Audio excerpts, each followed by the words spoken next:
Welcome, ladies and gentlemen, to our session, and really appreciate you taking time out of your schedules to come and learn about innovation. And the topic of our panel today is Innovation Happens Everywhere, looking at intrapreneurship, not entrepreneurship, but intrapreneurship in established organizations. And my name is Brian Pierce. I'm a partner at EY and have the privilege of leading all of our entrepreneurship activities globally, including our Entrepreneur of the Year program. And what we have found in those entrepreneurship initiatives is that many of them involve connecting entrepreneurs outside to the needs of large corporations inside that are seeking to partner with entrepreneurs, acquire them, do licensing deals. They take various forms, but all with the goal of accessing external innovation to help these big companies continue to grow and to be relevant in the market when there's so many new technologies, new startups that are coming along and biting at their heels. So the point of our conversations today is going to be really, what do we mean between intrapreneurship and entrepreneurship? I was telling Dave Lenz earlier that I was skimming through my emails today and saw an email on this topic, and it said intrapreneurship, kind of the new key to corporate innovation. And I kind of went, well, I'm not sure how new it is, but the definition that they have was intrapreneurship is applying entrepreneurial processes and entrepreneurial mindset to solving internal challenges and problems, which I thought was actually a pretty nice, concise definition, and we'll talk a little bit more about that as we get in. So, as I say, I'm a partner at EY based in Boston. Have been with the firm for a long time, and really welcoming the opportunity to moderate with these three great panelists today. So, I'm going to ask each of them to give a brief introduction of themselves, and then we'll dive into a series of questions. We're going to stop asking questions at a point in time with the hope that you will have a lot of questions on your own, and all of us would much rather listen to your questions and respond to those than listen to ourselves talk. And so please be prepared with your questions. I'm just going to have you raise them from the audience. Hopefully I can hear you. I'm going to repeat the question because this is being videotaped and streamed. So hopefully I repeat or rephrase your question. And then at the end of it all, we'll wrap up, and we've got some great refreshments across the street, or across the hall rather, at Saxby's. So we'll be working from that. So with no further ado, on my immediate left is Elizabeth King, and then we'll go to Francine and Nikki. So brief introduction of yourselves and your history. And I'll keep it short because, like we said, we want to get to your questions. My name's Elizabeth King. I am a 1979 political science graduate of the university. Probably have done my own intrapreneurship and trying to figure out my career because I've been in a technical role in IT for half of the time that I've been in a corporation, and half of the time as a human resources professional. So that seems like maybe an odd combination, but actually they work pretty well together. I was at Starbucks for about 20 years, which is a huge, it's thought of as an entrepreneurial company, and certainly it is. But intrapreneurship is actually the engine that makes the company grow and move. So I'm delighted, even though it's not a new concept, that it actually has a name that people can relate to. And I look forward to chatting more with you as we move on through the questions tonight. Hi, I'm Francine Grant, and I work at Visa.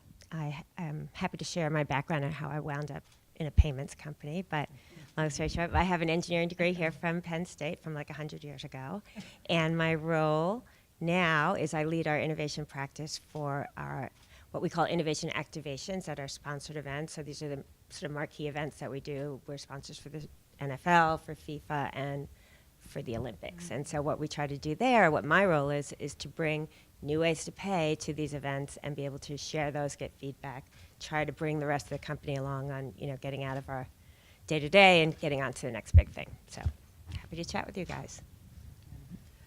Good evening. My name is Nikki Palmer. I work at Verizon, and I am an industrial engineering grad from 1990.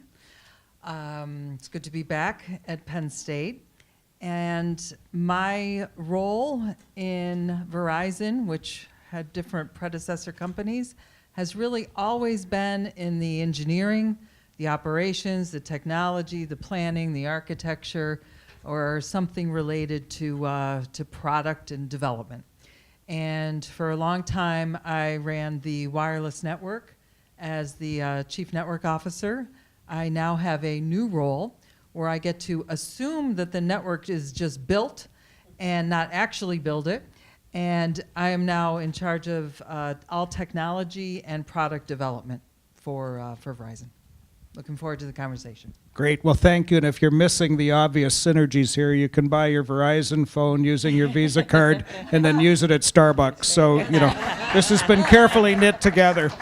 So, it's kind of been interesting. I was at a panel like this last night and 3 different panelists, and I was not moderating. I was just in the audience, but listening to the journeys that everybody had to get to their kind of current position. And in this case, they were all entrepreneurs, and some of them had been PhD dropouts that had gone on to, create a juice company. And we had a magazine person who had been in fashion and medicine before she ended up doing a magazine and so on. And you're all Penn State graduates, which I am not. And you've had very different career paths. So I guess 2 questions really. One is, what do you remember well from your Penn State days and might have shaped your career path initially? And then secondly, how have your careers evolved? You mentioned engineering and things like that compared to what you're doing now, which is really dramatically different. So maybe just talk a little bit about your journey. Yeah, so I think the thing that I remember most about Penn State is that you leave here with a brand. Starbucks is a big brand also, and I sort of define myself by the Penn State brand and the Starbucks brand, and it means something to people. So when you're traveling and you have your Penn State gear on, not only, like, I've had people scream at me in Narita Airport in Japan, we are, so you got to be on your toes. But what I'd say is, don't take your Penn State acumen and throw it away when you leave here, because it'll serve you well. And people from Penn State, if you're looking, to enter a company, are a great way to try to find like a small avenue to get information about the company and perhaps, get some sponsorship on a job. I think my parents would say that I had a misspent college education because I thought I was going to go to law school. And I just didn't have the money to do that right after college, and I wanted to work for a while. And once I found business, I knew that really was my journey. And I think the thing that I would say to you all is, what I learned the most was the harder you work as a young person while you still have energy versus trying to do it in your 50s and 60s, you're going to get ahead of your colleagues, and you're going to stay ahead of your colleagues. So I worry a little bit about this generation, because I know you want to live, not work, or not live. You work to live, not live to work.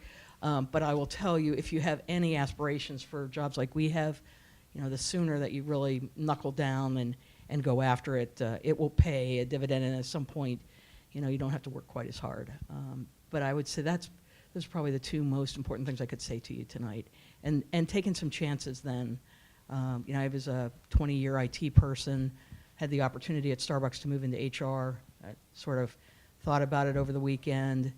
There was a specific reason that they wanted me and a specific idea of what I thought I could bring, and I'm really glad I did, because it's totally changed the length of time that I probably could stay at Starbucks. 20-year careers are not that relevant anymore. I mean, people change jobs every few years, but I felt like I had a different job every 2 or 3 years, and it really kept it fresh, and it kept me learning. I think Penn State students are always Penn State students. They always want to learn, and that gave me the opportunity to keep on doing it. And then in terms of intrapreneurship, just, small improvements can make huge differences. And I think I got really good with the HRIT background of being able to find small ways to make serious financial improvements in the way we did some of our processes, et cetera. So hopefully we'll get a chance to talk about that later. Great. Thank you. Francine. So my career was a little bit different than yours. I actually have an engineering degree, industrial engineering as well. And my first job out of Penn State was actually as a management consultant. So even though I was very well trained, and that degree still serves me to this day, I didn't follow a traditional engineering path. So I took a job in New York City, which is where I'm from, and I worked for Accenture, which was still Anderson Consulting back then.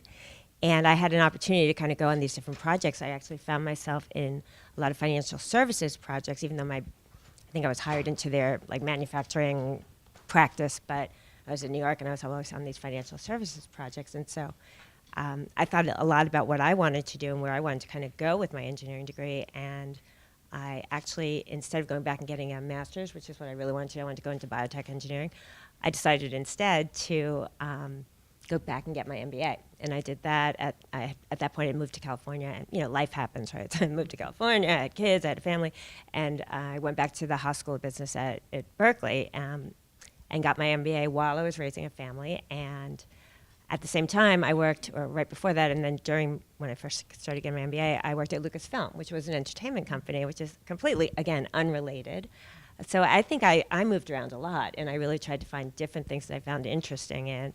And then when I was in California, so I started working at startups. And then eventually I landed at Visa because during all these different career changes, I could always ask myself, like, what if we did this? And what if we did that? And even as a management consultant, I was one step ahead of the client. I mean, I was 22 years old, and I was like, I got to know this before they do. And I would be like, find something out maybe 5 minutes before I went into a meeting. And just, I was just one step ahead. And so I was always looking for, like, the next thing, what to do and how it, could serve me. And I think you get really well prepared at Penn State, but I also think, if I had to give any sort of piece of advice, it would be to just continue looking for the thing that really makes you happy, things that you get up and say, I get to do this instead of I have to do this, and then move when it's time, to move and really try new things and keep innovating, keep exploring, keep trying new things.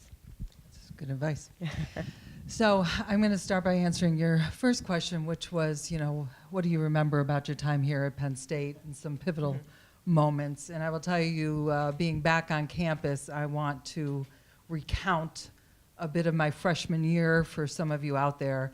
And maybe I'm talking specifically to the women, but probably not. And I will tell you that when I came here to get my engineering degree, it was not a lot of thought went into it. But I was good at math and science, and my dad was a Penn State engineer. So there you go. So I got here, and somewhere in my first semester, I called home. And I remembered this as I was driving past East Halls, because it was from there, that I called home in tears and said to my parents, I'm not cut out to be an engineer. I don't like this coursework. This chemistry is killing me. All of these reasons. I said, I just don't think I could do it. And I say that because what they were able to do that not everybody has in terms of a support system was to say, first, hear me out. Second, just support me by listening and encouraging and helping me find solutions, which included dropping chemistry and taking it over the summer. Always options. But long story short, I got over that hump and got my degree, and it was the best thing, really, that ever could have happened. And as I look at my career, I have often had those moments of doubt where I wonder to myself, can I do this? Or if I'm offered a promotion, or if I'm considering a job in a very unfamiliar territory, I will question, can I really do this? Why do people believe in me? Or, what do and maybe it's just me, but something tells me of all the people that I've led over the years and mentored and friendships I've had, it isn't just me. And I guess what I want to tell you most is that that's normal. It's natural if it happens to you. And it's very, very important in college as well as in your career and after college, and frankly, just in life, to have those people that'll have your back, the people that can count on you and you can count on them. Those relationships are absolutely critical. And they've served me well throughout my career at Verizon, which again, I never left. And to me, it was because I was passionate about, digging into technology problems and bringing like the pure technology to life for customers and businesses. Like I found that fun, working with really experts in the industry and the best team in the world to sort of say, here's how we can, turn this into something real. Here's how we're going to make this network work. Here's how it's going to be the best in the world. That I always found fun. And that's why I stayed. But along the way, I would say that's the minor part.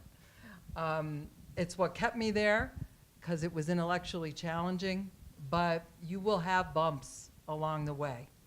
And when you do, it's important to, have the courage to kind of pick yourself up and keep on going.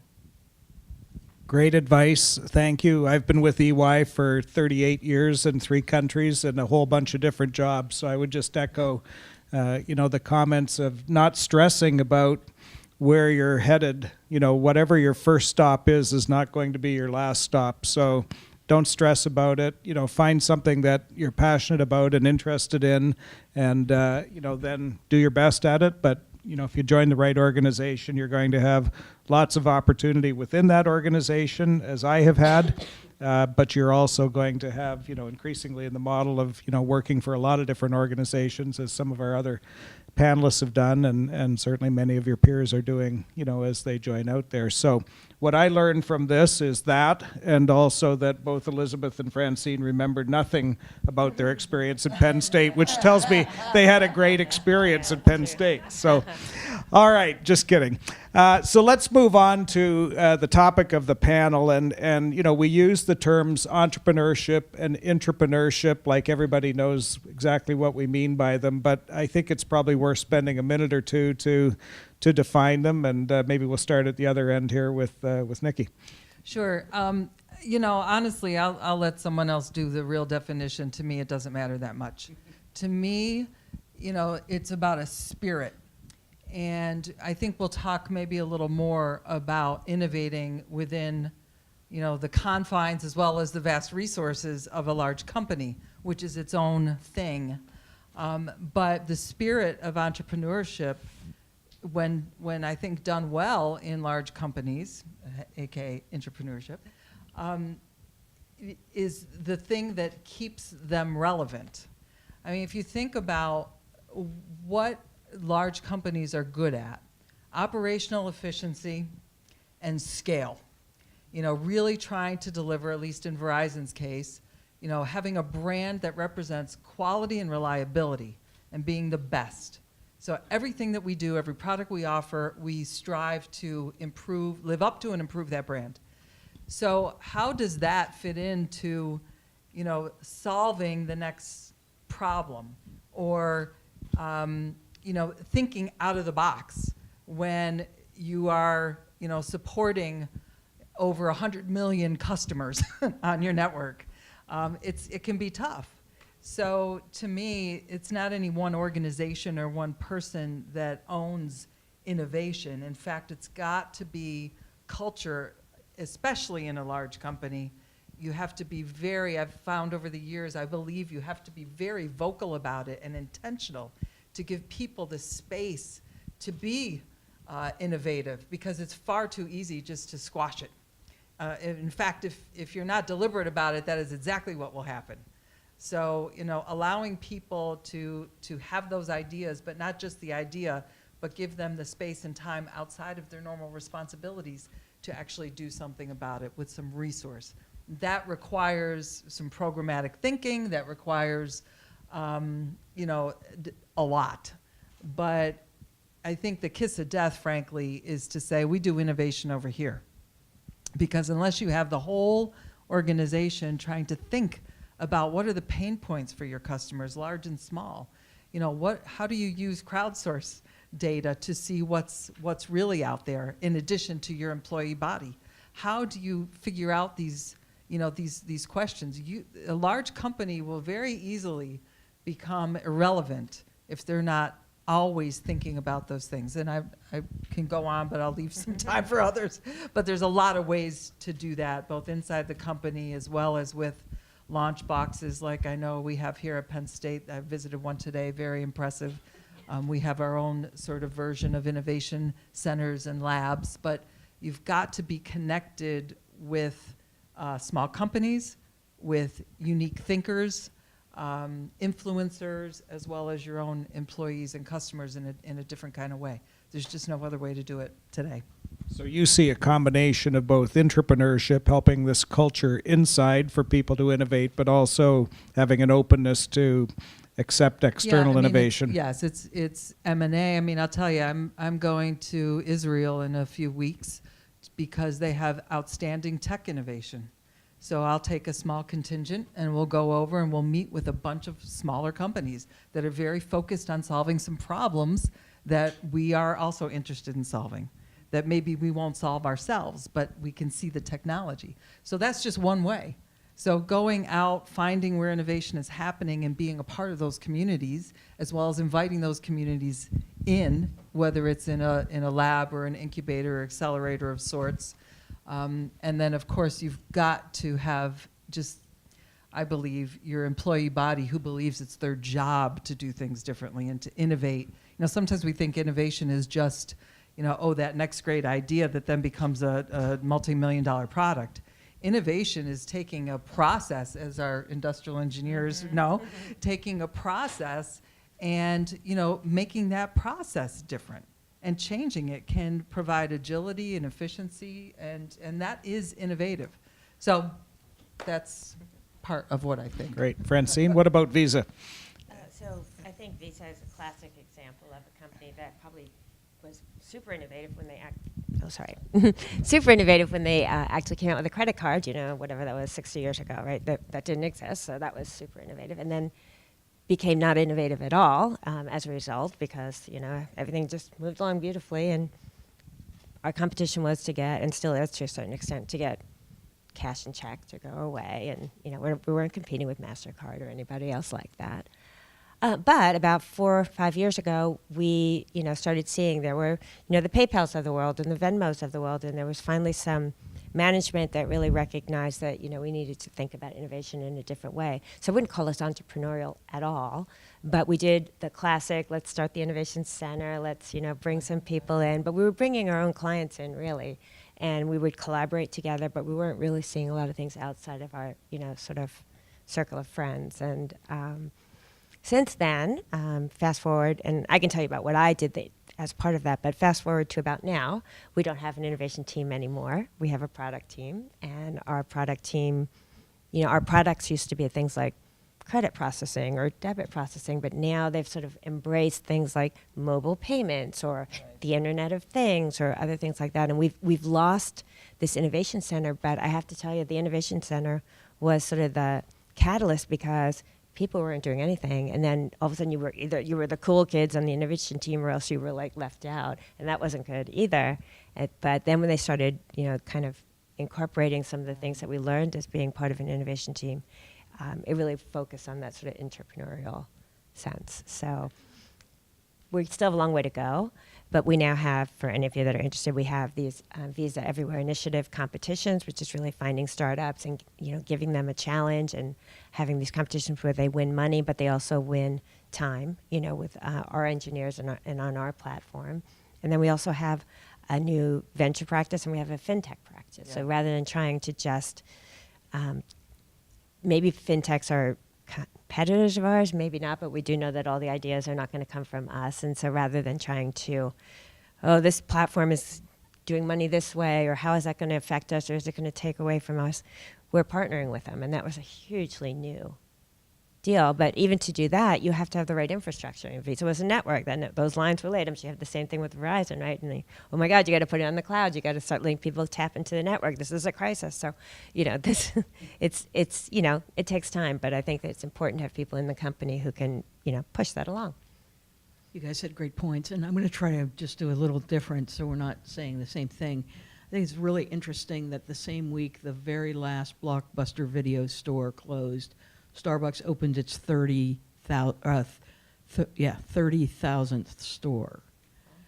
So we have 30,000 Starbucks stores. We had 1,000 when I started in 1997. And what I would say to you is there's a difference between the way a company culture thinks about entrepreneurship and intrapreneurship, that when you're interviewing for jobs, if intrapreneurship is important to you, that you consider when you're asking your questions. Because obviously Blockbuster could have been Netflix or, one of the other streaming options, and they chose not to because they were, hung up in the way they always did things. So I think what I would say is Starbucks owns, people own products, and that's where the innovation happens. We're probably very fortunate, and most of our innovation that you see is our products in the store. But to be able to deliver those products, there has to be a lot of innovation back in the office and in the supply chain. But I think we're really fortunate in that we're dealing with millions of customers all of the time who are providing a lot of ideas that we might not think of ourselves. So if you ever drink a Frappuccino, just know that we had a very aggressive store manager in Southern Cal that needed a cold beverage to compete with the Granitas and other cold beverages that were being sold, and we didn't have a cold beverage.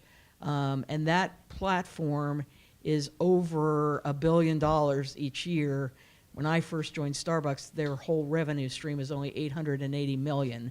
So that product, 20 years later, is more than the company was 20 years ago. And so, there's also, in the original Starbucks, you couldn't put milk and sugar in your coffee. If you wanted that, you had to take it somewhere else and get it. But we listened to the customers and we adjusted.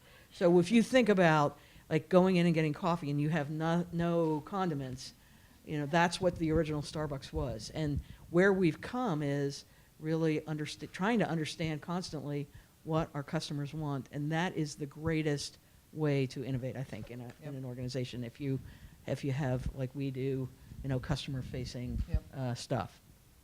So great example with the Frappuccino. I hadn't heard that story before, but that's a great story. And I think all of you illustrated the fact that, innovation isn't a once and done, say, okay, well, we've innovated, so we're going to be okay for a few years now. It's sort of a constant process that these large companies have to go through. And I think, you all illustrated, for you as students that are trying to figure out what do you want to do? Do you want to go and be an entrepreneur and start something of your own or work in a startup? Or do you want to go into an organization that really values innovation process and results internally and be a change agent through being an intrapreneur in a larger corporation? And, there's no right or wrong answer. It's what's best for you. But the good news is there's great opportunities to do both. I want to spend a few minutes diving into the whole culture aspect because I think that's really important. I mean, it's kind of a given that big companies need to innovate, so let's just accept that. But how do you do that in a culture? And I was in an MBA class earlier this afternoon. Someone asked a great question about, how do you do that? Do you get time set aside to just go and innovate? Is it something that is in your reward system because what gets measured and rewarded gets done and that kind of thing? So let's talk a little bit about culture, and maybe we can go back to you, Elizabeth. What was it about Starbucks that allowed this innovation to take place? And the side of that is, what is it in some companies that really impedes innovation from taking place? Yeah, so because the company was founded by an entrepreneur, that spirit of entrepreneurship is always there. Part of the early founding of the company when it went public was to make sure that every single employee has some stock in the company. And so Starbucks calls their employees partners because they have stock in the organization. And there's a feeling of all of us that what we do is going to impact the stock price and therefore impact all of our overall wealth. But it is a mindset. And if as easy as it is to follow the culture, there are people that try to stymie that culture. And as leaders, those leaders don't last very long. I don't know that we have exact awards or rewards, but there is an expectation that we are continuously innovating, and there's lots of opportunities to talk about it. And certainly there are spot bonuses and financial incentives when things really, when we make a big impact. But I think it's a feeling of satisfaction more than it's anything in an entrepreneurial mindset company that you and your organization are going to continue to come up with new ways to make better products or better processes or just a much more effective way of doing your work so that you have a positive impact. And I would just say again, certain cultures, like you can tell when you talk to people, like talk about change, like you want to do something different, how would you go about that? If you have an idea, how do you take that forward? Like if you ask some of those questions in your interview process, I think you're going to find out pretty quickly whether it's a forward-thinking company, which means it's going to be here for a while, or whether it's not very forward-thinking, and that might not exactly be where you want to spend the next couple of years. So as an HR professional, did you build that into your hiring policy and approach, or did that come after someone is hired that you kind of got the approach of, always think innovation? So, the thing about innovative companies is I don't know that we ever actually know what we do. Like, it's just sort of, it's like a magic, right? It's like pixie dust. It sort of happens. But I do think we ask questions in the interview process to try to make sure people are open. Even if they're not the initiators of change, they have to be open to the acceptance of change. So I do think there's a lot of, and I think we talk a lot to our hiring managers about making sure that they're asking questions like that. But we also need to hire, at some point, the next 5 Howard Schultzes. So it's also about, like, do people have the intellectual chops and the thought processes that would actually take us to the next level. Curiosity, right? Curiosity, yes, yeah. So I hope that answers. So Francine, in these, maybe we can get you to talk a little bit about what are some of the impediments. Not everybody loves to innovate, so what are the impediments there? Is there, how do you overcome the not invented here kind of mentality on these things? Yeah, that's a great question. So I'm going to give a little plug for Visa that they've become a very innovative company in my experience over the last few years. But it is so much easier to say no than to actually allow something to happen, especially when you're in a risk-adverse company where the risk is meaningful, right? If the Visa network goes down, like commerce as we know it stops, right? So there's good reasons for it, but sometimes there are things that you don't have to have the 99.999 effectiveness for if you're doing a prototype, if it's something in the world that I live in where I want to do something new and I only need it up for 3 days, and yet I have to go through the same legal reviews and privacy reviews and risk reviews and operational reviews and cybersecurity reviews, and the list goes on and on and on about all the reasons why I shouldn't do it. And it can be defeating, right? You can just say, okay, I'm just not going to do this because it's just too hard. But in the long run that it's the right thing to do, that if you can get these things out there and if they're small, you can get great learnings from it, you can prove your concept. So you have to bring everybody else on board. And especially if they're not in the product organization or what was the innovation organization, you might be a person who looks at it from a financial perspective and says, oh, I don't think that's a good investment. I'm not going to do the connected car. And no, like I know that doesn't hit your numbers, but yeah, we need to do the connected car. Somebody else is going to do that. You might say that, yeah, the car's going to pay, on your behalf, or you don't have to take out your card as cards are going away. So there's a lot of that, and I think you just have to be persistent. You have to know your strengths, right? So I'm an engineer. I'm really good at explaining products to people, but I'm not a designer. I'm not a developer. So I need to loop the designers and the developers in to really, give this credibility, to make sure that people are, on board with it. And then I need to recognize the people. You can almost call it charm. You have to recognize the people who are putting up the biggest barriers and be able to get them to see the value of it and, really feel appreciated and thanking them and giving them credit and really, bringing them into this solution as opposed to being the barrier to the solution. So there's lots of ways you can get around it, but it's a challenge. And sometimes you can't win. Like if there's a regulation in place that the French government will not let you do blah, blah, blah, you have to sign something on paper and you're not going to have paper, you can't do it. And you have to know when. You have to know your own culture and when you can't do something. Which battles to fight. Yeah. Just to add to that, sometimes you have the greatest idea, but it's not the right timing. Yeah, Mm-hmm. And I think for us, it's having the resiliency to bring the idea back when circumstances change or legislation changes or people change. And I don't know if we talk about that enough, that just because you get a no today doesn't mean you're going to get a no tomorrow. Yeah, I got an interesting story about timing. It's actually from one of our big partners, Corning. We buy an awful lot of fiber from them.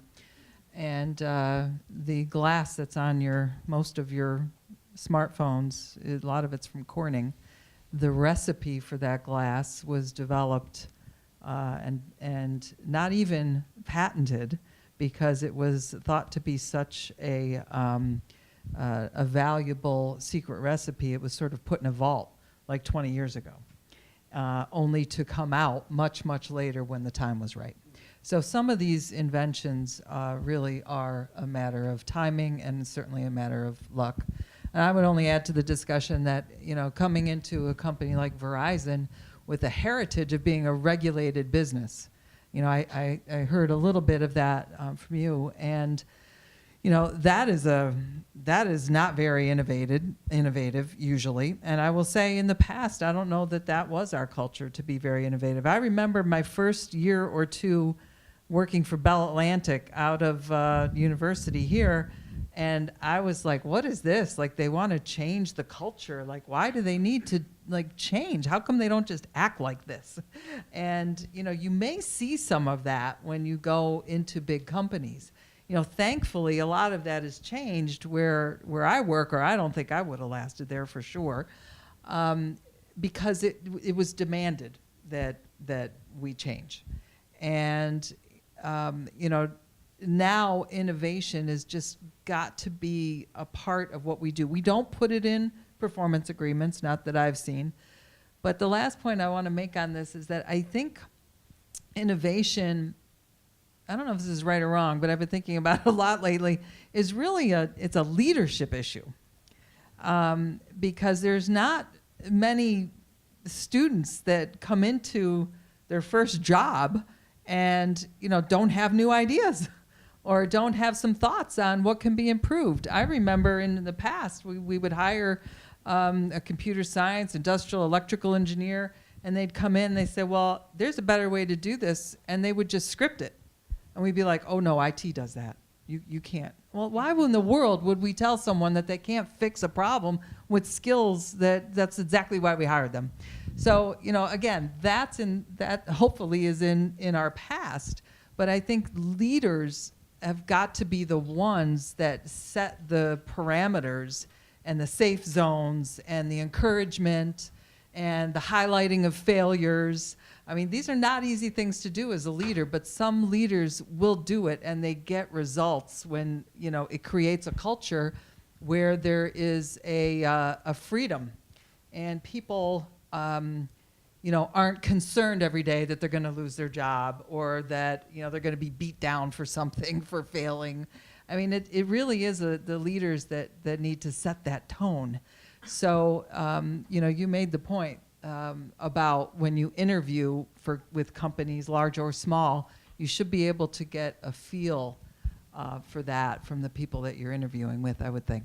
So I want to pick up on two great points that you made. First of all, the only people that like change are wet babies. So, having leadership coming in and kind of driving that culture where change is good is really important, because let's face it, not many of us like to change if we don't have to.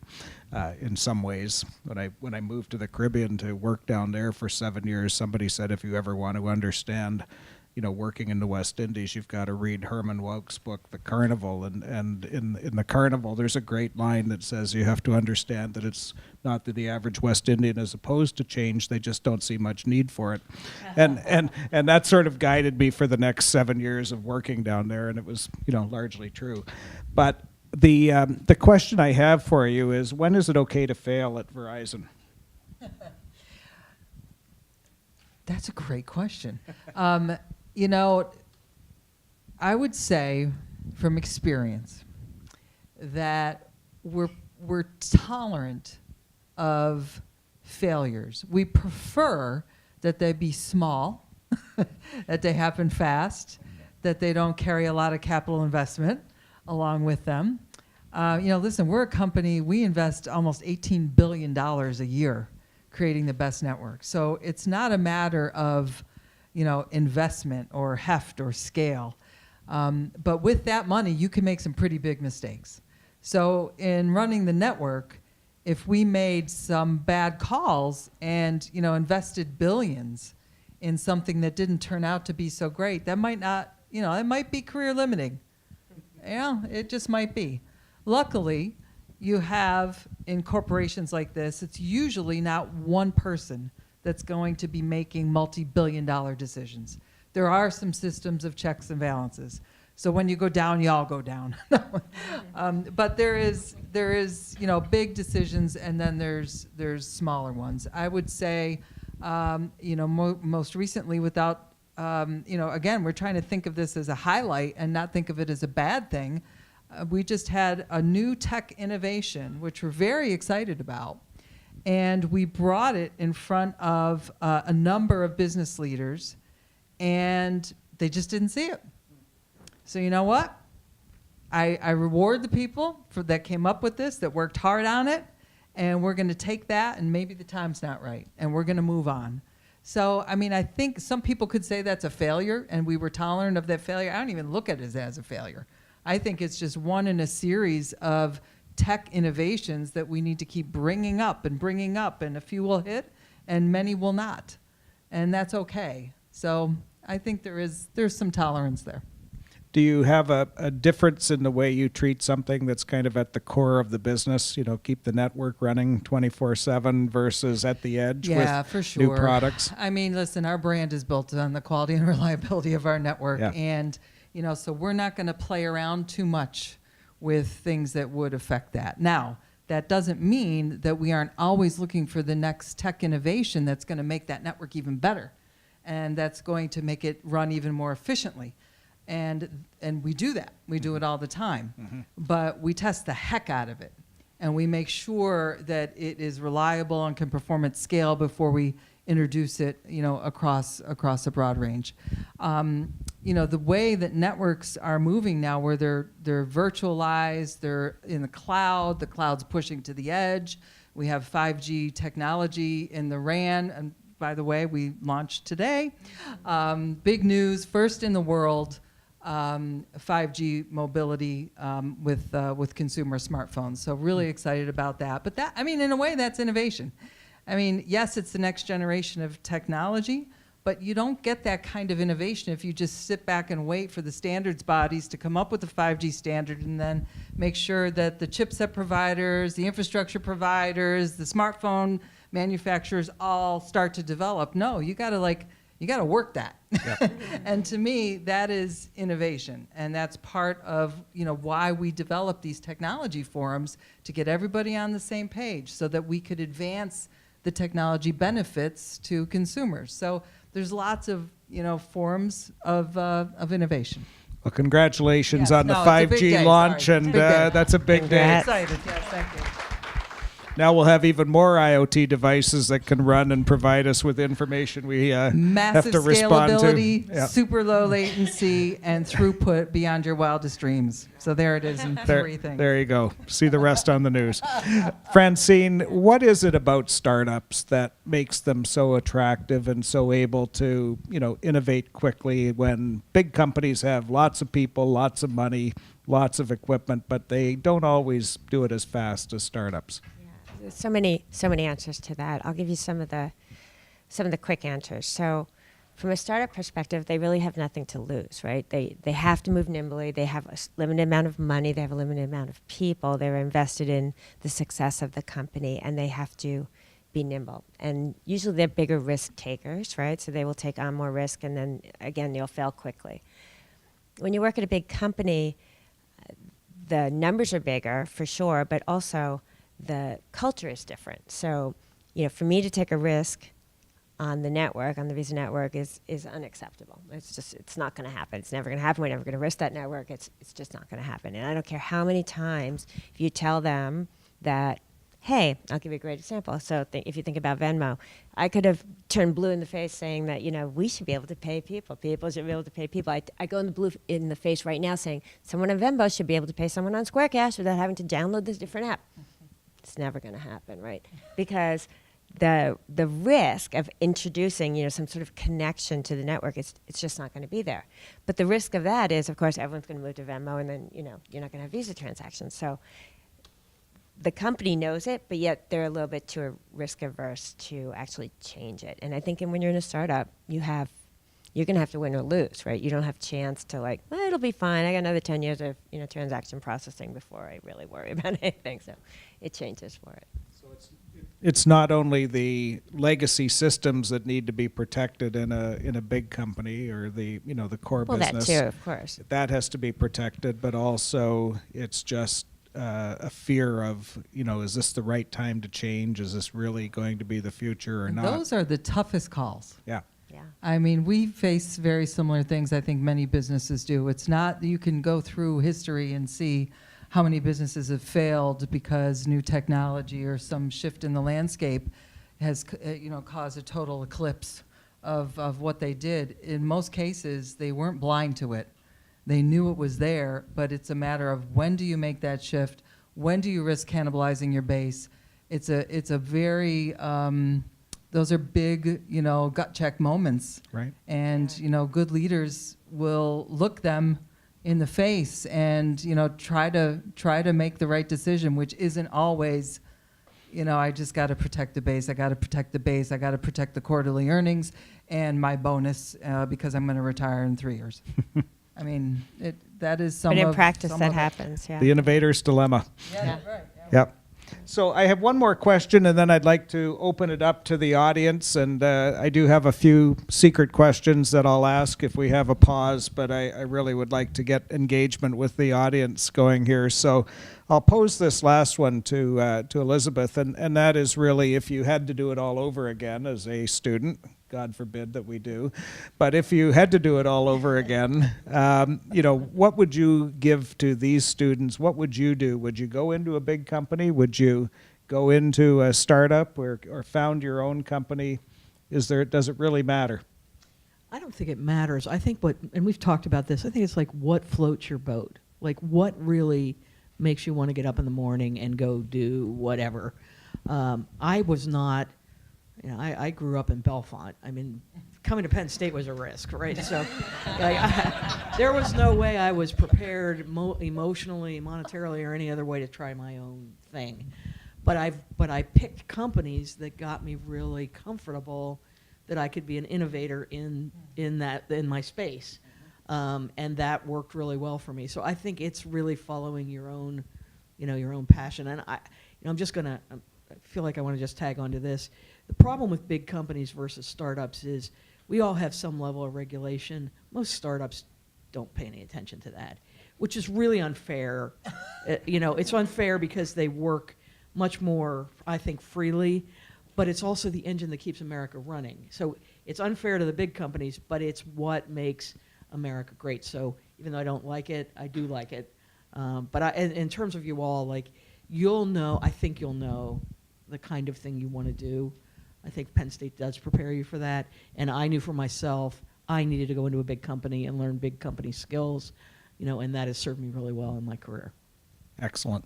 So questions in the audience of me or of our panelists, and I'm just going to try and restate the question for the benefit of our viewing audience at home. So just put your hand up and shout it out.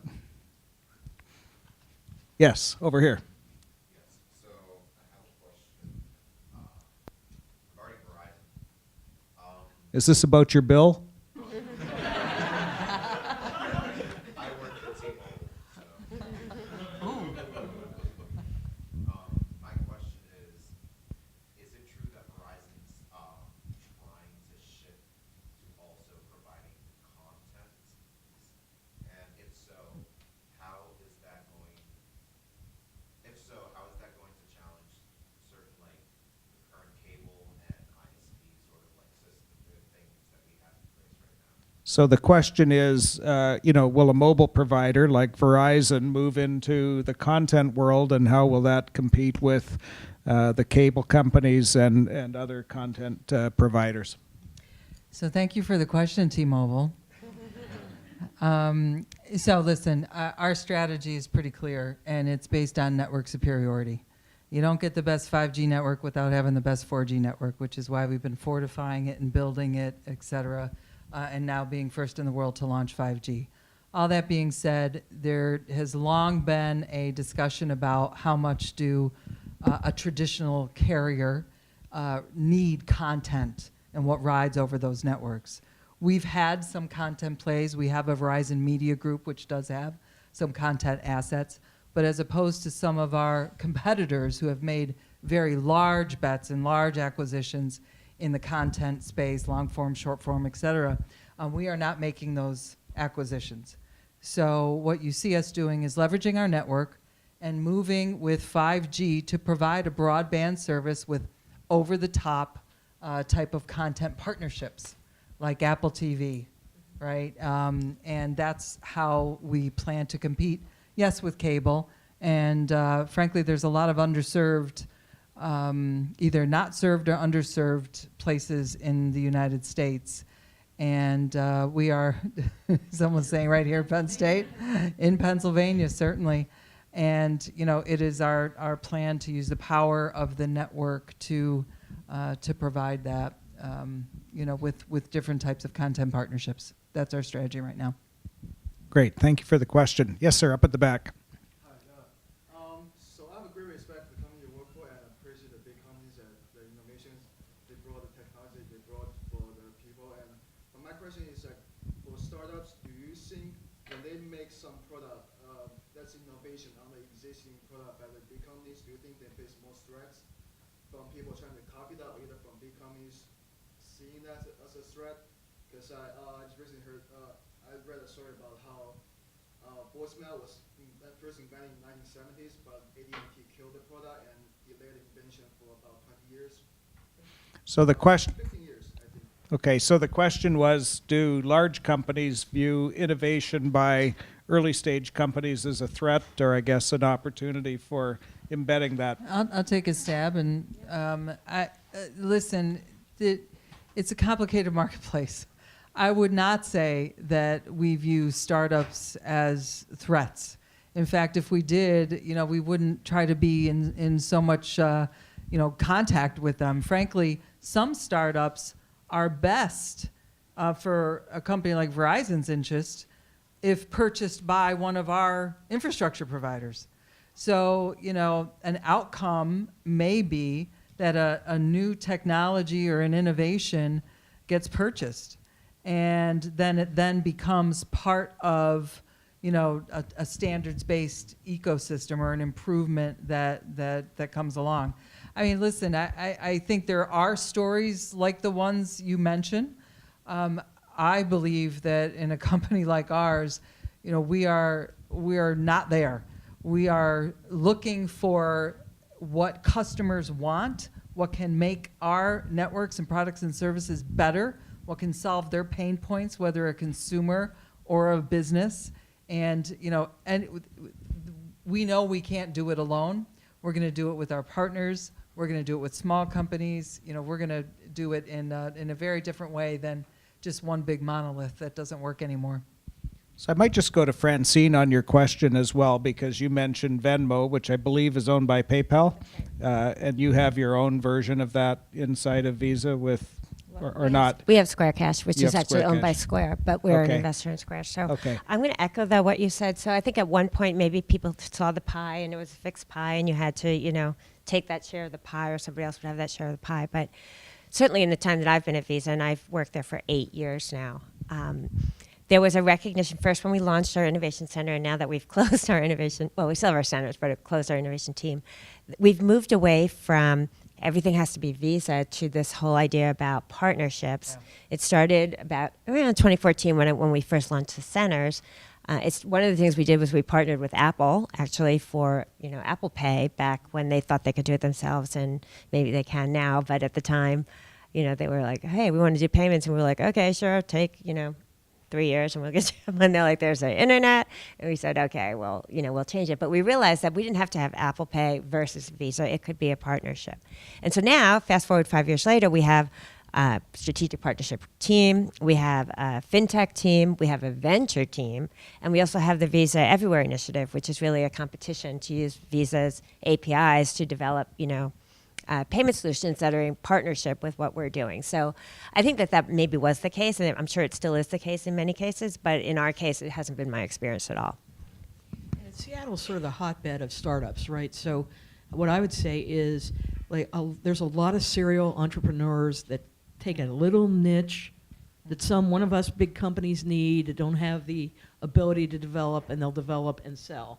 And then they'll start again with another great idea. So it kind of depends, I think, what you want to do. Well, and I can add, there's venture capitalists out there, which large companies can talk to and say, hey, I need a better solution for this. It's not really our place to develop that solution, but if you find companies out there that are doing that, or if you would, you're investing in companies, bring them to us. We'd like to see it, or vice versa. So it is sort of a different ecosystem now, I think. Yeah, I think that's a really important point, that, innovation is about a partnership of, of various types, that you can bring that into the company. And there's a lot of ways that the big co has to communicate their needs, whether it's going and talking to venture capital investor, or showing up at a conference and presenting the needs, or someone like P&G that has a whole website called P&G Connect Develop that they post, I need this new kind of soap, and any researcher can kind of submit their formula for the new soap and get paid. So there's a lot of different techniques that people are using to find innovation and bring it into big corporations. And likewise, I think a lot of VC firms that I interact with are also recognizing one of the most valuable things they can do for their portfolio companies is not only provide capital, but also provide introductions and say, hey, I can take you to Visa, I can take you to Starbucks, I can take you to Visa, and introduce you to the right people, and I know what they're looking for. And actually, as an investor, that's really good for me, because if they don't like what you've got, I'm probably not going to provide your next round of funding. So it really is synergistic. Another question in the audience. Yes, ma'am. So in big companies like the ones that you're in, when people have new ideas, what would they have to do to convince you that their ideas are valuable and worth? So the question was, in a large company, if you have members of your team that have a good idea, how do they convince you to have time to work on that idea, to pay attention to the idea? I got sort of a simple answer to that. It's pretty easy. It has to be aligned with our strategy. It has to be sort of in the business that we're in. And if it's that, so if someone has a new idea that says, you know what, I think I can use our existing networks, or our 5G network and all that bandwidth, and I could develop an app that will solve this problem for our consumer customers, or our businesses need compute at the edge in order to have automated manufacturing, or a augmented reality training solution. I'm like, yeah, that's fantastic. So if they come and say, hey, I've got a new formula for coffee, I'm like, yeah, no, I think it's actually pretty easy. I want to believe, I do believe it's pretty easy. Now the challenge can be if you have an idea, but it's not like you don't do that. So say you're in finance and you have an idea about a new product. So you won't necessarily be developing that product, but it's your idea. So now it's about making the connections, and and building up. What we're doing now is teams. You have an idea, get the right people together and do some rapid prototyping. There's so much more capability to do that nowadays, and I don't know any manager really that would not allow their employee to take part in that. Great comments, and I think it also, all the good ideas don't reside in Seattle or San Francisco or New York, I guess. So how do you then sort of access your workforce around the world or around the country, depending on the business, because those ideas could come from anywhere, and you need to have the culture and the processes to be able to bubble those up. So great question. Yes, up in the back there, sir. Yes. We'll start with you, and yep. Hello. I really appreciate the panel and everything discussing your past experiences. Outside of scalability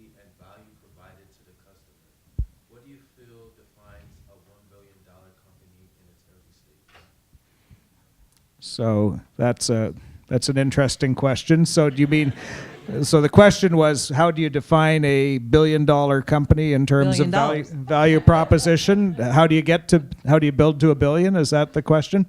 I mean, not really. Like, of course, like people typically like they evaluate based on forecasts and other things. Okay. Like maybe seeing the big corporations that you guys are. What would you say were like the core things that allowed you to get to the level where the corporations are today? Okay, so what is it that is valued as you build your company and scale? How do you get to be a unicorn, and how do you get to be beyond a unicorn? So, Nikki said it, I'm going to just reiterate. It's about a strategic plan.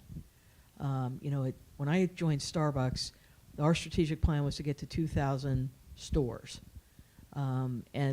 Every year, based on success of moving towards the accomplishment of that strategy, we would set the next 3 to 5 year strategic plan. So I think if you want to you start a company with a small core of people and you want to take it to the next step, you have to build a strategy that's going to help you move your direction for your however many people are in your company towards that answer.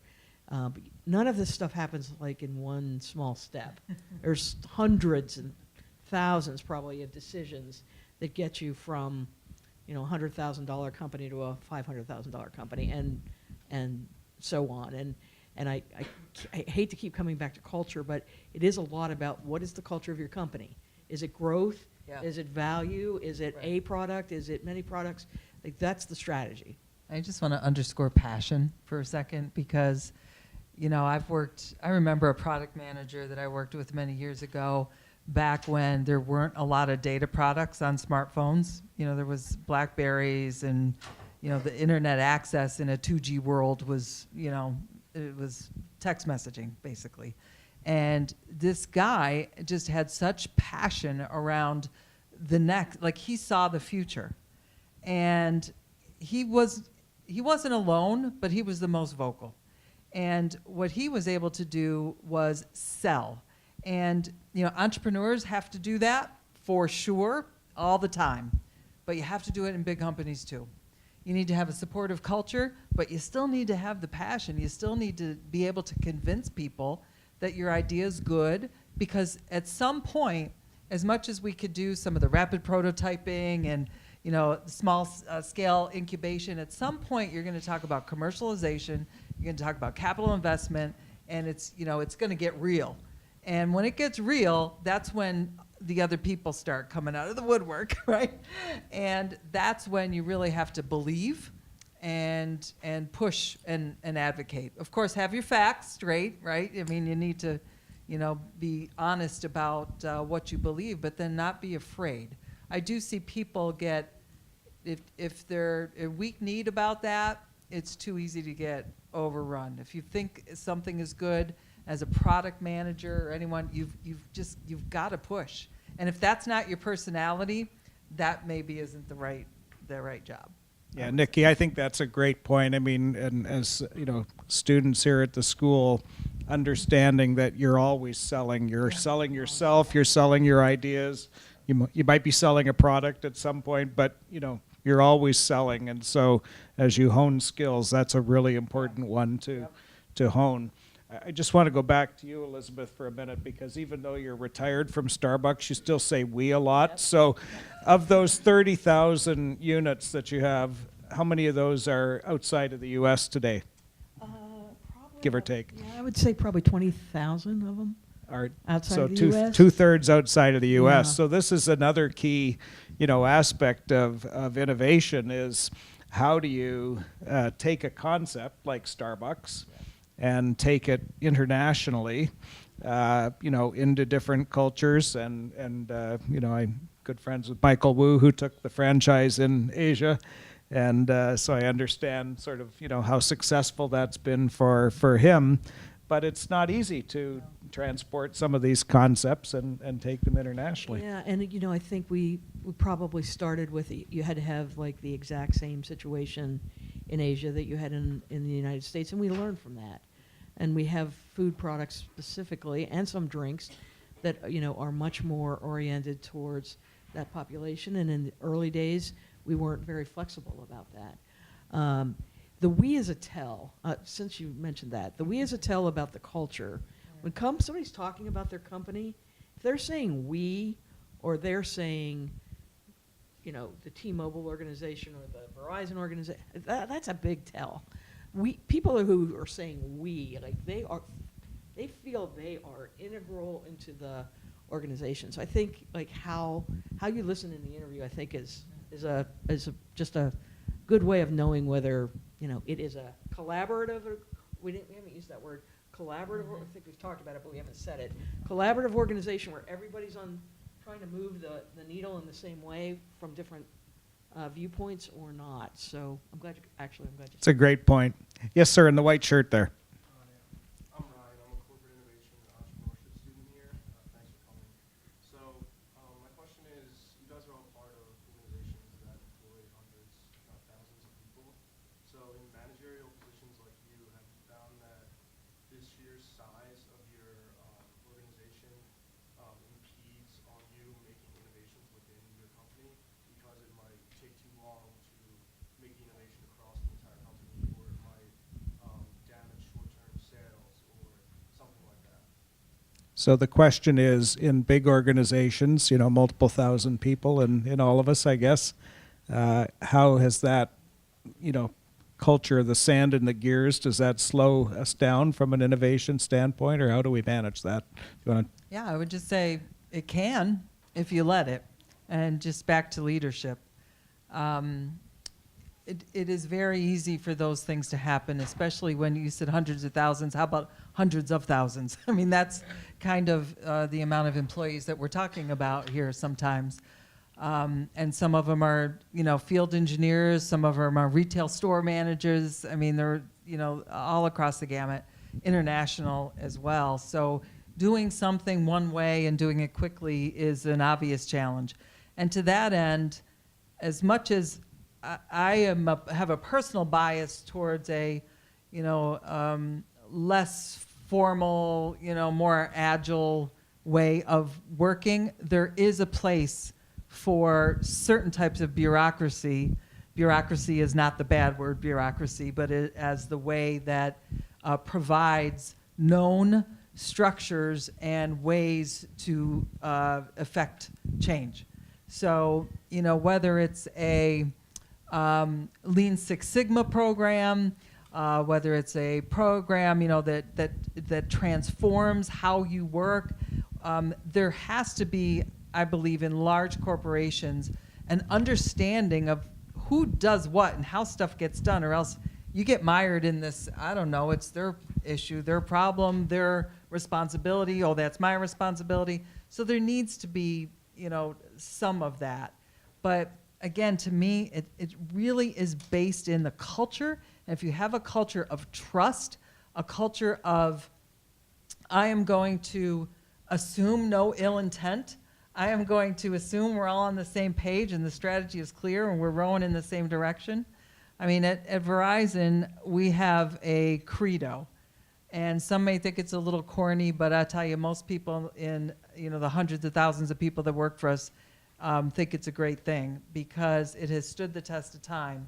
And without reciting the whole thing for you, there is, line by line, very intentional of how we work. We have business because of our customers. Don't ever forget that, right? We're only here for them. Our best was good for today. Tomorrow we'll do better. That's my favorite line in the credo because to me that's innovation. That says I'm always giving my all, but I'm always going to do better. So those things have to be present or else it will be very easy, I think, to get mired down in some of those traps. Okay, let's go to Saxby's shirt here, and then the gentleman beside you. So we brought up a lot of scenarios where companies are being forced to almost change or reinvent themselves because the industries they're in. Like IBM had to do that with the computers, and I think we're facing that right now with the oil and gas industry with the electric car movement. And I think I just want to talk, or I want to ask about the HR side of things, because if you look at Blockbuster, I mean, they have a company full of people who are really knowledgeable in like logistics and retail. If they want to shift to like a business model like Netflix, they have to get an entirely new team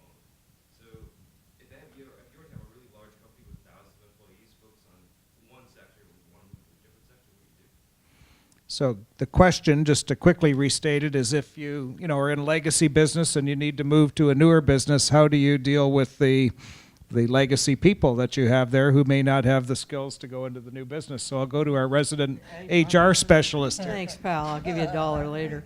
I think, I hate to keep going back to the strategy, but I'm going to go to the strategy because I think companies have to be honest about what the evolution path is to be able to stay in business. And none of these things we've talked about happened in a minute. They've happened over a period of years. And I don't know, I'm certainly not a supply chain expert, but I think, we have gone from mostly coffee and tea to all sorts of products in our stores. It just takes time and planning, and maybe it's because part of our Starbucks credo is treat people with respect and dignity. Like, I believe people can evolve if you lay out the plan, if we lay out the training, if we lay out a communication path. I interviewed for a job one time, and the CIO was moving from the old mainframe stuff to client server. And I said, what's the change plan? And he said, I told him they got to change. I'm like, but what? Like, what's the training, the path? So that's why companies go from bright to dark, and it's just not thinking through how do I communicate the change that we need to make, and how do I do it in steps so that it's not scary and frightening. And then I suppose if there's some technology that wipes you out, that's going to happen periodically. This happens to us all the time. I mean, maybe not in as big a step as you were asking, but in technology leaps. So when we went from 3G to 4G networks, you may not think that's a big deal. You may think, hey, if you know RF or if you know engineering, you're going to do that. But we have our vast workforce of cell techs and engineers that manage switches and gear that work on 3G gear. Working on 4G gear is different. It requires a new set of skills. And we've led through analog to digital changes, and then to virtualizing networks. All of those things require completely different skills in the technical workforce. And so I couldn't agree with you more. In my experience, the best way to do that is to be crystal clear about where you're going with plenty of time and say, this is the future. And then provide roadmaps of training. If you want to be part of this future, here is how you get there. We're happy to help. And in the end, it's okay if you say, I don't want to. We part as friends. Our CEO used to use that line occasionally, and I think it's marvelous because it is an adult relationship, where you're saying, you know what, we're going to go here, and it doesn't mean anything you did for us wasn't fantastic in the past, but this company's changing. You can change with us if you don't want to, or sometimes you're just not up for it. Sometimes you just say, you know what, maybe 10 years ago, but not now. I'm gonna go. I'm gonna raise my hand, and that's okay. Francine, do you see that at Visa as well, with horses for courses and changing people? So I don't want to speak on behalf of Visa, but I would caution anyone that if you think that a big company isn't going to lay you off in like a minute because they've changed direction, you would be foolish. So I think that you have to you're lucky if you work in a company where they're willing to invest that in you, but as much as people, want to invest in their people and train them, that big companies are big companies. And if they need a whole department that isn't relevant anymore, or if they need a new skill set, they will get that, right? And so you have to, I think, be in charge of your own career. And I think you have to be in charge of your own skill set and how you sort of navigate that and recognize that there's not really any job security, and it kind of goes back to the big company versus the entrepreneur. Like, some people just want to work for themselves because they can control their destiny, and other people think that they're dedicating all this time to this company, and then next week they just decide to eliminate an entire department. And I'm not using Visa as a reference for that, but I'm using the duly noted. We'll make and- sure your GCO doesn't get a copy of this recording. But I've worked at a lot of companies, right, big and absolutely. small, and Yeah. I don't think that's news to anyone. And there was a time where, you took a job with IBM when you graduated with your Penn State engineering degree, and you worked there until you retired, and Yeah. they gave you a watch or whatever, and you got, it was fabulous. It's not like that anymore. And I think particularly for people who are over, say, I don't know, a certain age, they're not necessarily prepared to go into this new sort of world. And then what do? So they have their encore career, it's great, right? Or they retire, or they find themselves with a bunch of skills that aren't relevant anymore. And I think it's really important to be aware of that and to be able to make sure that you can control your own destiny by doing your own thing. So this would be a within or fun without. poll. How many people in the room think they will work for one organization their entire career? Okay, so Nikki, I guess you and I are in the I didn't the either. exception here. Oh, you didn't? Okay, so I'm the odd man out then. Did you think All right. you thought you would work for one? I just feel very fortunate that I did. I mean, Yeah. I've always had the same logo on my card, but I've Yeah. had a million different jobs and Yeah, did I it at can a lot say, of different yeah. places. Yeah. Yes, sir. You had you're next. Yeah, so I noticed some large companies, and before we mentioned P&G, seem to manage the balance between improving the efficiencies today to make money today with the need to innovate to make money tomorrow by adopting some of the design thinking methods, which seem to be an integration between the analytical thinking you need on the efficiency side and the kind of intuitive thinking you need on the creativity side.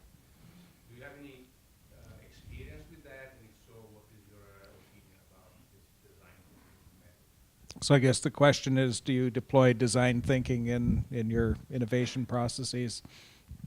So Wanna start? I'm actually a proponent of design thinking.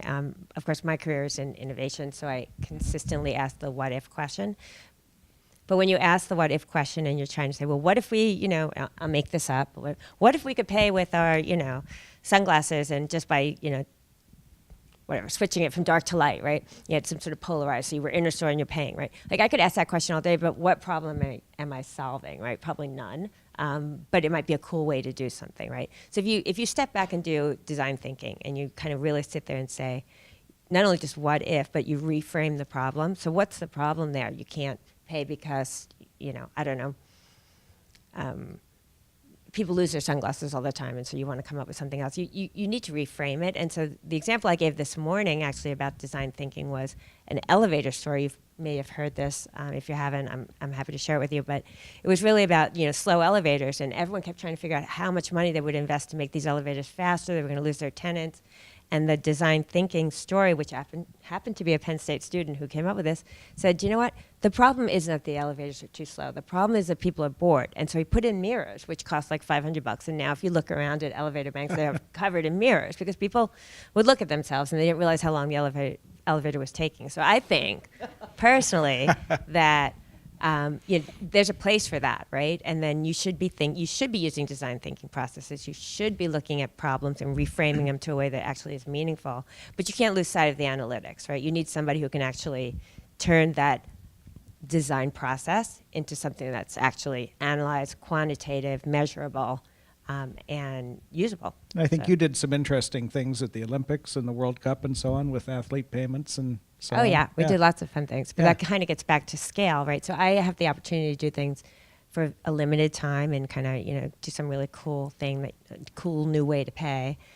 But one of the things we learned, and if you don't mind me giving a little anecdotal study, when we had the Olympics in Rio, we actually had a payment wearable, right? It was a ring, and we gave it to clients and athletes and a bunch of different people, and we said, hey, wouldn't it be cool if people can just go pay with their ring? It wasn't something we had done before. Basically, it was a new form factor if you think about the way that you pay. It wasn't a card and it wasn't a phone. It was, what we term a wearable. And it was great. And then after the Olympics, everyone wanted this ring. And, we're not a merchant, and we're not even a bank. Like, we don't issue the card. PNC issues the card, or whoever. So people come to me and they'd say, okay, we really, really, really need these rings. And I was like, what do you want me to do? Like, manufacture a ring? But it was a huge lesson learned, Yeah. right? And so you could do that. But then when we came to the World Cup, which was last summer in Russia, same thing, everyone needed a ring. We said, okay, what can we do this at scale? Can we do this so we make it available for the general public? And that was a whole new process, right? Now we're doing innovation at scale, which really is a product. And then you need to have a whole reliable product there, and you have to be able to sell it or what have you. And so we partnered with a bank in Russia, and we actually had rings and we had bands, and people could go to the customer service booth and buy a ring, and it had, you know, money loaded, as much money as they want loaded on it, and they could go to an ATM to check their balance, and it was like a prepaid card, only it was a ring or Different a form band factor. or what have Very you. cool. So Yes. Let's start up at the back with Lee. Yeah. So I would kill to have amazing mentors like you when I was GE. So how do students connect themselves with smart people like yourself and be able to suck every bit of knowledge out of you? Come to events like this. In the workplace, right? Creating those relationships that will last.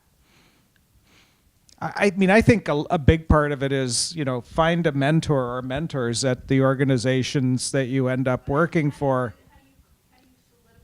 okay, I can take a stab at that. So working in a large company, a lot of times they have mentor programs. Like, I kid you not, just like you have and sometimes what that means is you don't actually have a mentor, right? But still, they have mentor programs, right? So you sign up as a mentor or a mentee or both, and you know, you get assigned somebody, and you can do it that way.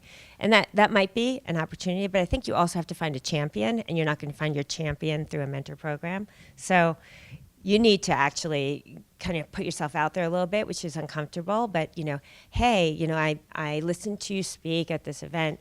Would you mind having coffee with me one day? You'd be surprised at how much people love to talk about themselves or their careers. And so, as you can see, I haven't stopped talking. So, you know, and then they're like, wow, oh, okay. And then you go meet with them, and they'll say, not only is that a good idea, but actually, do you know so-and-so? Or let me make an email introduction for you. And they may never talk to you again because you have nothing in common, but now you've met this other person who you really connect with and, you know, have an opportunity to do it. So you have to put yourself out there a little bit. Nobody really likes, or I should say nobody, but most people don't like to network. But if you do, and you take the bad with the good, you may find that you really find a huge network that you can depend on. So I'm going to add on to what you said, which is awesome. First of all, LinkedIn is a great way to find people, especially Penn State alums. Inside companies, there are leaders who get known as being great mentors. So I always had like a stable of younger professionals that I was trying to work with to, like, if I could give them three great things a year, I felt like I would really hit the jackpot. But it's all about building trust. And to your point, it's like you have to make the first step. As the student or as the young professional, you have to be the person who reaches out. And I know, you know, that might not be comfortable, but, you know, I've met students almost every time I speak that I still keep in touch with from, you know, they graduated 5 years ago. And that's because of them. That's really not because of me. So if you want a mentor, and you should have a mentor, you know, you got to put yourself out there a little bit. I did absolutely fantastic advice. You know, you're not going to find many leaders that will look out into the crowd to find the quietest person, you know, and say, hey, can we have coffee? It's not going to happen that way that much.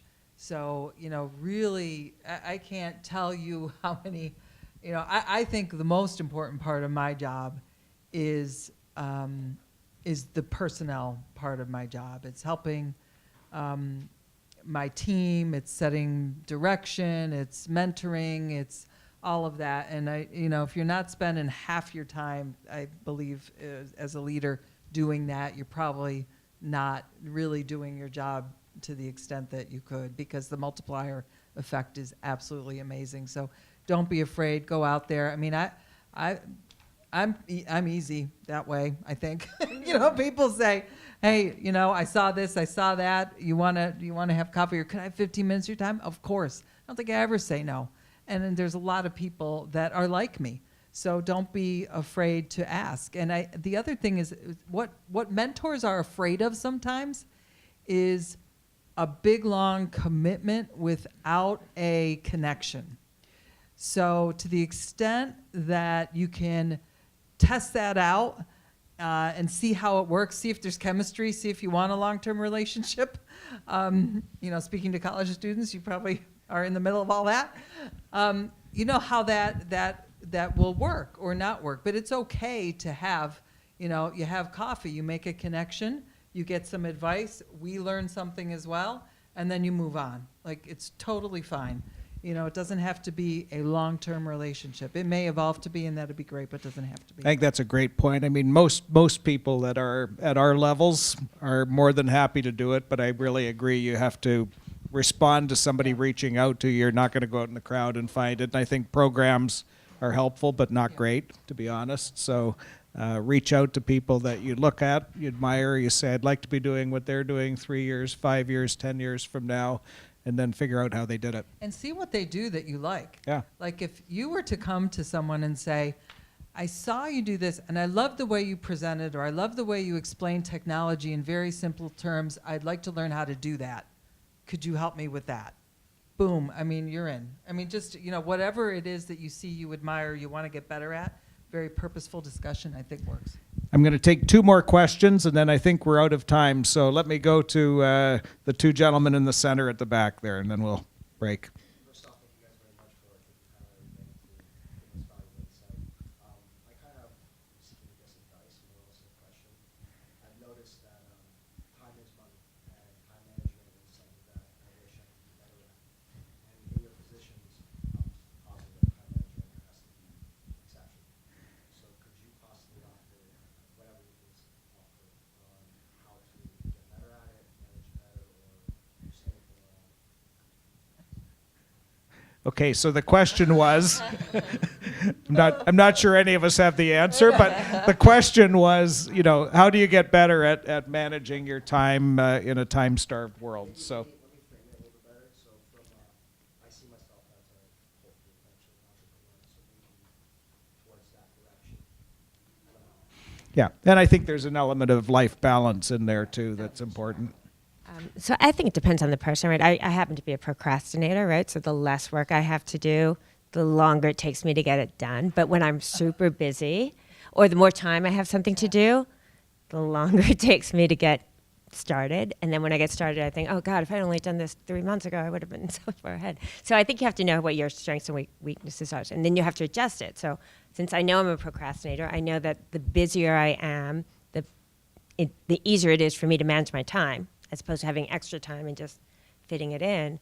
But what doesn't work for me really is sort of a schedule. So I have a to-do list. I do need to have a to-do list. But it's not like, today I'm going to do this and tomorrow I'm going to do that. I work better when I'm like, I got to get all these things done, and I can really focus on each one and balance it, right? So that's another part that you really have to be thoughtful about, is how much of this is work that I need to do? How much of this is work that I could do in a different way? You know, how much of it has to really be done today, and how much can wait until, you know, the next day? And you really have to kind of think about the way that you manage your time, and then figure out where you get rewards from too. Because sometimes you get sucked in, and then all of a sudden you've missed lunch and you missed dinner and you missed going out with your friends and whatever because you waited too long. So how do you plan your day out in a way so that you can, you know, take a break and refresh and regenerate and move on? But you have to try a lot of different things, and a lot of different things work for a lot of different people in different ways. Okay, Nikki? Oh, I Quick- don't quick know. hit. I'm not that great at it. I feel like I'm missing stuff at work right now. My daughter's a basketball player. She's got a bum shoulder, so she's texted me. You know, I feel guilty.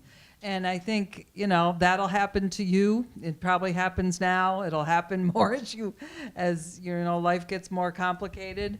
I waited, just a personal tidbit, I waited until I got my MBA. I was 10 years out of Penn State before I had kids, because I was afraid that once I have kids, like, I don't know that I'll be able to manage it all and achieve what I wanted to achieve. So life is a great balance.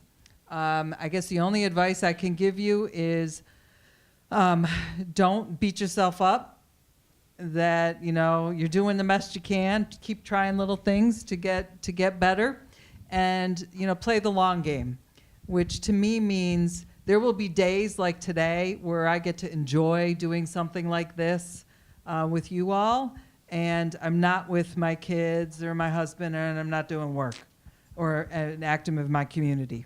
But you know what? I've got a weekend planned, and we took a spring break. You know, so it's playing the long game. And I tell my kids, you know, tell me, you know, I'm not going to be able to be at every single game. Tell me the important ones, and I'll mark them right down in Sharpie on my calendar, and like I won't miss those. You know, so it's about some calendar management and just knowing that you're going to have days where you feel like a failure at school, but maybe you had a good time at night, or maybe you're doing great in school, but you missed, you know, all sorts of fun. And that's going to happen. Just, you know, the longer term goals, I think, help me kind of keep myself straight. Elizabeth, we'll give you the last word. I think it's calendar management, and you've got to get the critical stuff personally, and if you have goals, work goals or school goals, you got to get time on your calendar for that, and you need to protect that time. Yeah. If we all did that, life would be a lot less stressful. It's easy for me to tell you, did I always do it? No. But when I did it, my life was a lot more organized. Can I just say, don't forget yourself Yeah. and your health. I mean, always put yourself first in terms of your own mental and physical well-being, because if you don't have that, you have nothing. So we're going to break it there. Don't leave yet because I have some instructions for you. But first of all, let me thank our panel and ask you to thank us. Nikki, Francine, Elizabeth, great job.